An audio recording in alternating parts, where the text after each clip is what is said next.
예, 이 시간 은혜의 샘물이 터진다라는 주제로 말씀 전하도록 하겠습니다. 오늘부터 우리는 은혜로 물들다라는 큰 주제를 가지고 온 세대 특별 새벽 기도회 기간을 가질 것입니다. 이 기간만큼은 하나님의 이 보좌를 울리는 우리 교회가 되기를 간절히 소원합니다. 특세 첫째 날 말씀은 이삭의 이야기입니다. 블레셋의 그랄 땅에 가기 전까지는 극심한 가뭄과 기근이 찾아왔습니다. 먹고 살 길이 아주 막막했던 것이죠.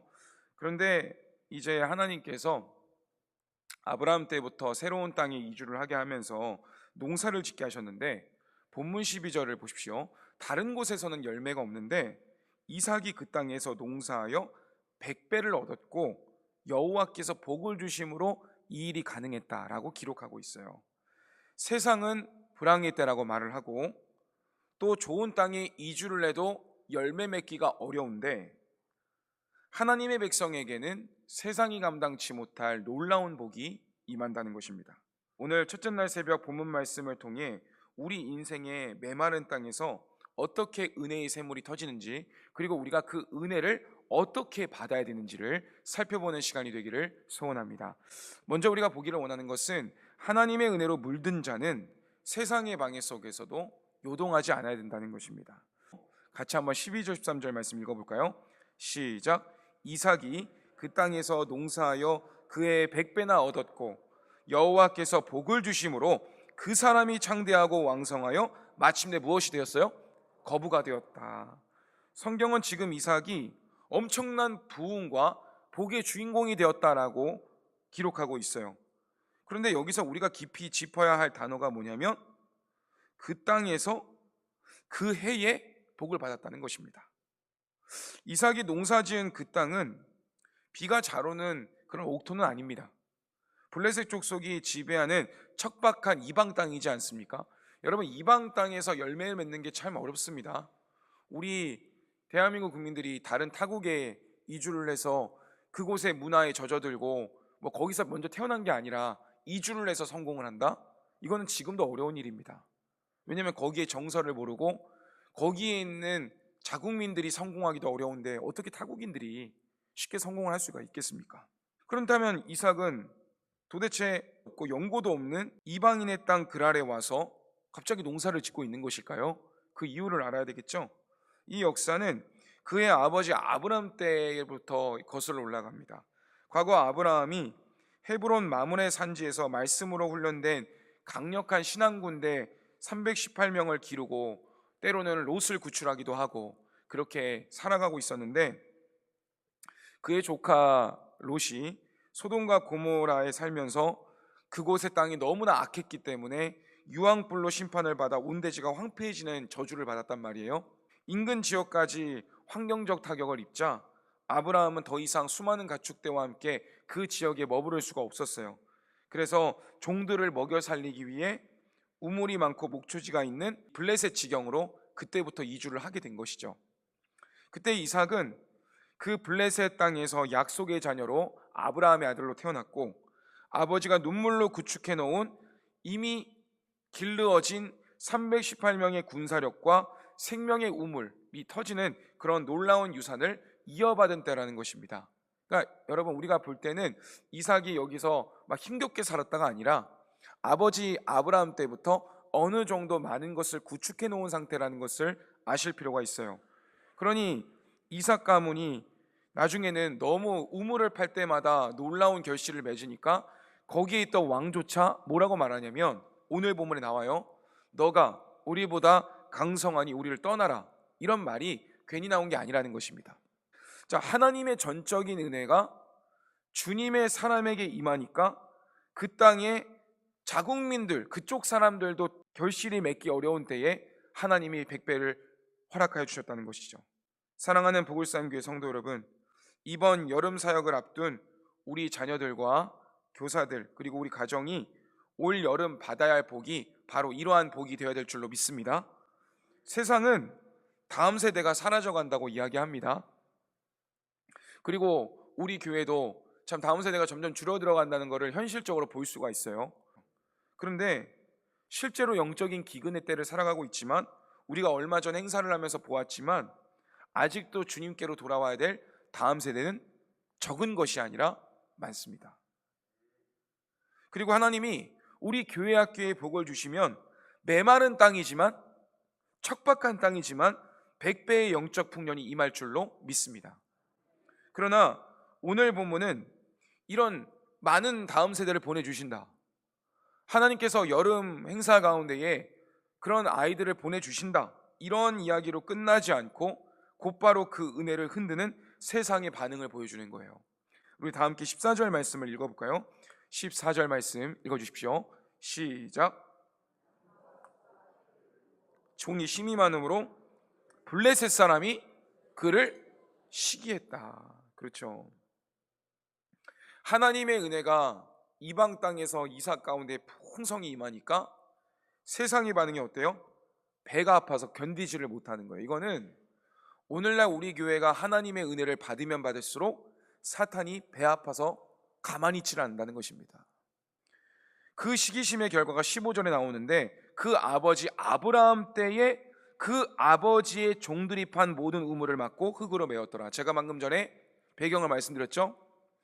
아브라함 때부터 여기에 이주를 했어요. 그리고 복을 주셨단 말이에요.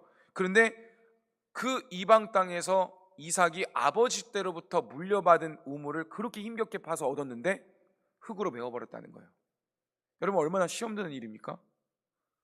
광야지대에서 우물은 생명 그 자체이지 않습니까? 더구나 이 우물들은 다른 사람 것도 아니고 아버지가 어렵게 힘들게 하나님의 은혜로 일구어낸 거란 말이에요. 그런데 블레셋 사람들이 그 귀한 우물들을 어떻게 했냐면 막아버리고 흙으로 삽으로 파서 메워버렸다는 거예요. 더 이상 우물의 기능을 할 수가 없는 것이죠. 그러니까 흙과 돌멩이를 막 분노를 가지고 막 쏟아부으니까 생구멍이 폐쇄되어 버렸습니다. 그러니까 블레셋 사람들의 마음이 뭐냐면, 우리도 물을 못 마실지언정 하나님의 은혜를 받은 너희도 마시지 마라, 이런 심리로 막아버린 것입니다. 16절은 보시면 그랄 왕 아비멜렉이 왕으로서 뭔가 큰 마음을 품지도 못하고 오히려 이렇게 얘기를 하는 거죠. 너가 우리보다 크게 강성한 즉 우리를 떠나라. 강제 추방 명령을 왕이 내렸습니다. 이것이 바로 이번 여름 행사를 앞두고 특별 새벽 기도회로 모인 우리 교회가 직면할 수 있는 영적 현실입니다.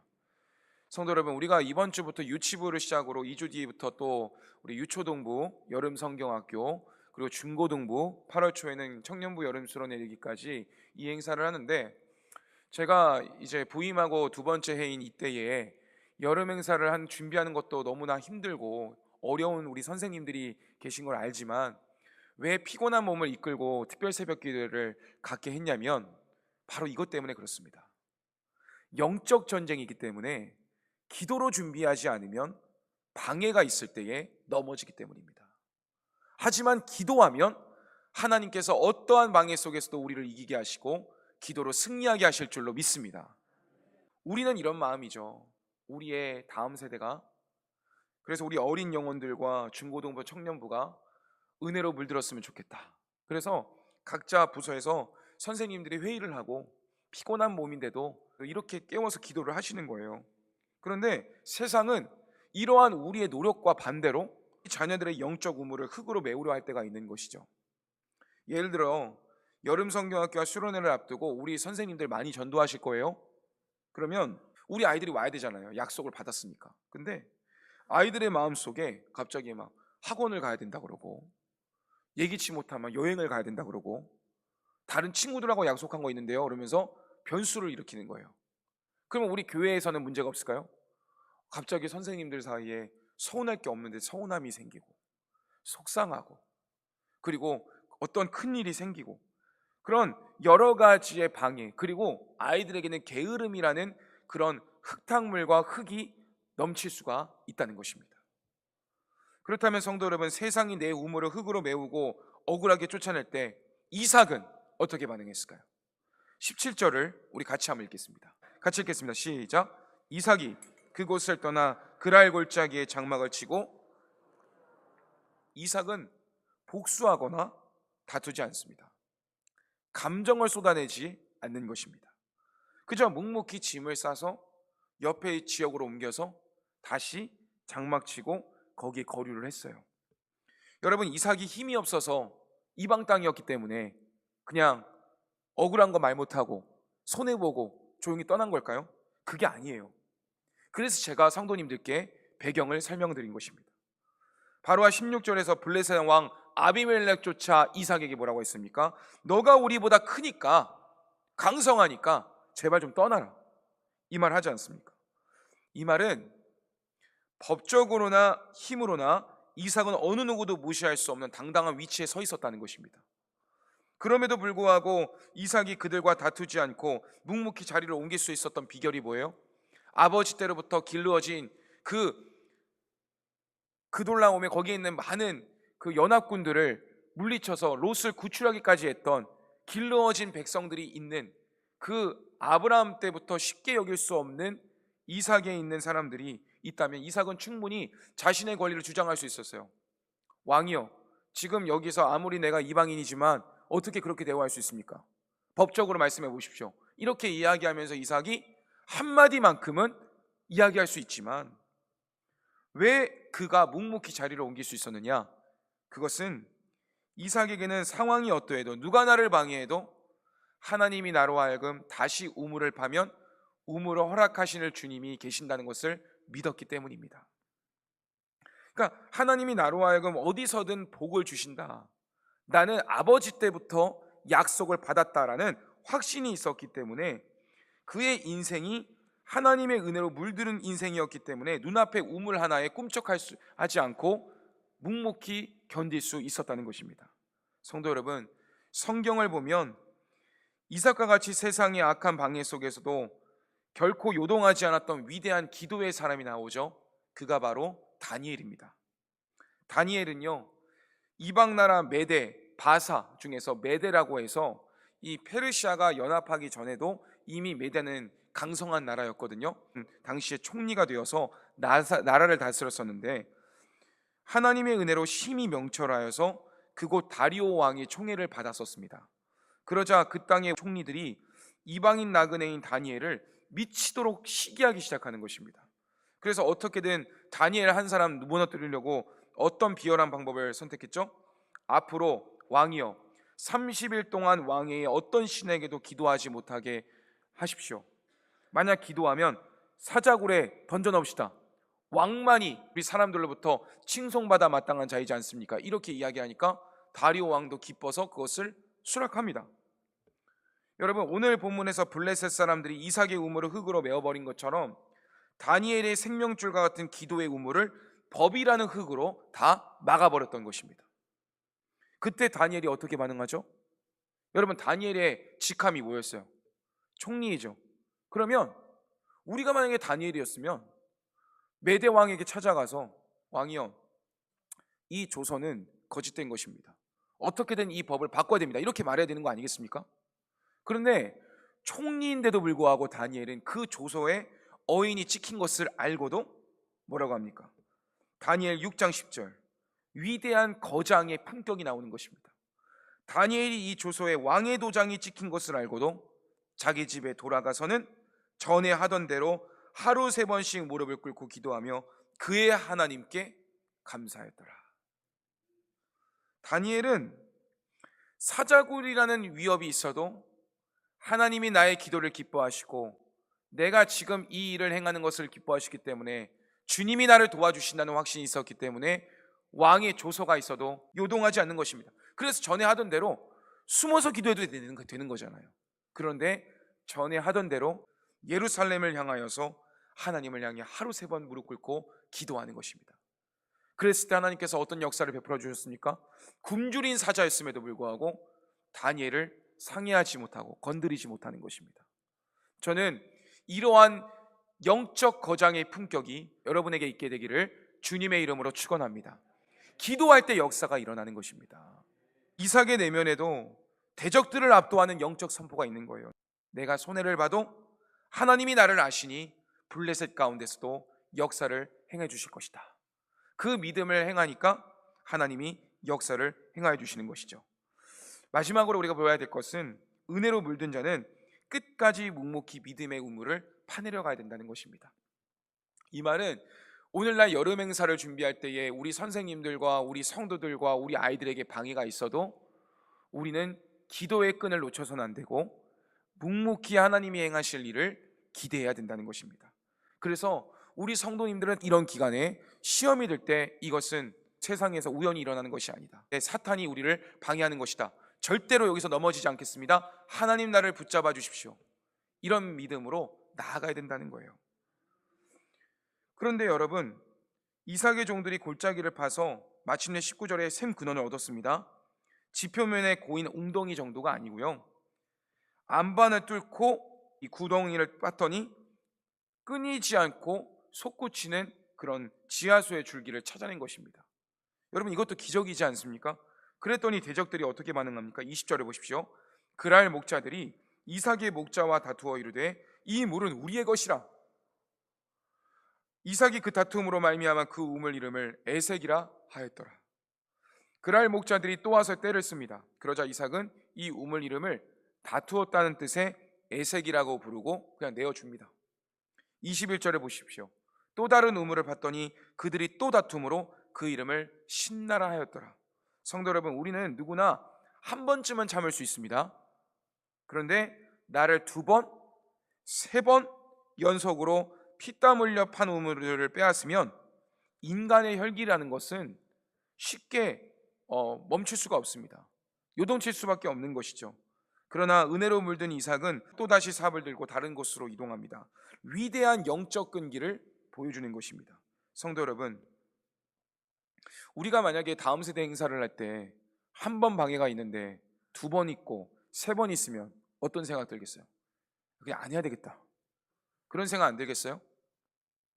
그리고 어떻게 하나님, 내가 이렇게 헌신하는데 이런 일 당하게 하십니까? 불평하게 되지 않겠습니까? 그러니까 오늘날 우리 성도들과 다음 세대에도 이런 일이 없어야 되겠지만 에색이라는 우물의 다툼이 오고 신나의 대적이 찾아올 때가 있다는 것입니다. 그때 방해하는 환경을 보고 멈춰서지 마십시오. 은혜로 물든 자는 방해가 올수록 더 깊은 기도의 우물을 파면 되는 것입니다. 멈추지 않고 계속해서 은혜의 우물을 파내려가는 자만이 대적이 감당할 수 없는 영적 승리를 소유하게 됨을 믿으시기 바랍니다. 이제 22절을 읽고 말씀을 마무리합니다. 같이 읽겠습니다. 22절 시작. 이삭이 거기서 옮겨 다른 우물을 팠더니 그들이 다시는 다투지 아니하였으므로 그 이름을 르호봇이라 하여 이르되 이제는 여호와께서 우리를 위하여 넓게 하셨으니 이 땅에서 우리가 번성하리로다 하였더라. 이삭이 또 옮겨서 다른 우물을 팠더니 그때부터는 다투지 않았다는 거예요. 여러분, 이것이 우연입니까?